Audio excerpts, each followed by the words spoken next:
Soy Idoia. Yo soy Laura. Soy Sonia. Soy Noemí. Yo soy Esmeralda. Yo soy Isa. Soy Alex. Buenos días.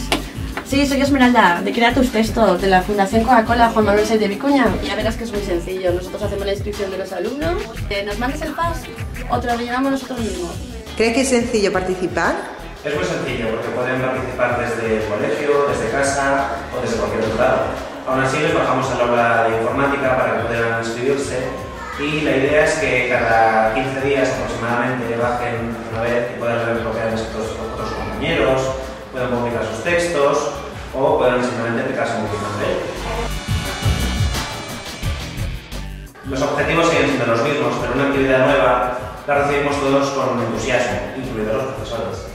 Además, todas las anotaciones y sugerencias que hacemos nosotros quedan plasmadas a la vista de muchos en Internet, lo cual también es motivo. A mis alumnos y algo fundamental es entusiasmo y diversión.